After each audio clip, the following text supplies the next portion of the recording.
Hari ini aku ingin bercerita tentang kegagalan yang aku alami dalam sebuah game yang aku mainkan. Ini adalah sebuah pengalaman yang mengasihkan dan bisa dibilang cukup menggalikan hati. Jadi ceritanya dimulai ketika aku memutuskan untuk mencoba sebuah game yang baru dirilis. Aku sangat antusias dan penuh harapan, berharap bisa menjadi salah satu pemain terbaik di dunia game. Namun apa yang terjadi selanjutnya jauh dari harapanku. Pertama kali aku mulai bermain, aku cukup lancar menyelesaikan beberapa tingkat awal.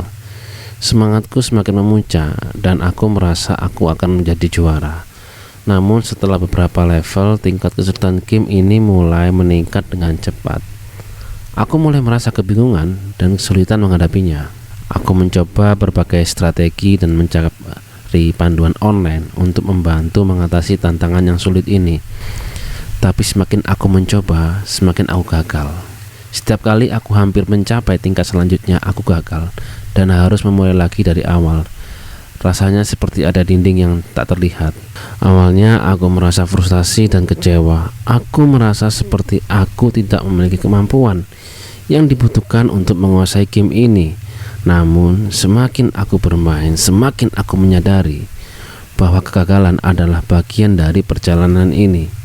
Saat aku bermain game tersebut, aku menyadari bahwa kegagalan adalah kesempatan untuk belajar. Setiap kali aku gagal, aku mencoba mencari tahu apa yang salah dan mengapa aku tidak berhasil. Aku berbicara dengan pemain lain, membaca panduan dan menonton video tutorial untuk meningkatkan keterampilan bermainku. Meskipun aku masih sering gagal, aku mulai melihat progres kecil yang aku buat. Aku belajar menguasai beberapa strategi baru, memperbaiki waktu rekreasi, reaksi, dan keterampilan taktiku. Meskipun masih jauh dari menjadi pemain terbaik, aku merasa senang dengan perkembangan yang aku buat. Seiring berjalannya waktu, aku mulai mengambil kegagalan dalam game ini dengan sikap yang lebih santai. Aku tidak lagi merasa terlalu tertekan untuk mencapai tingkat tertentu atau mengalahkan pemain lain. Aku lebih fokus pada proses belajar dan menikmati setiap momen dalam game. Kegagalan dalam game ini menjadi pengingat bahwa hidup tidak selalu berjalan sesuai rencana.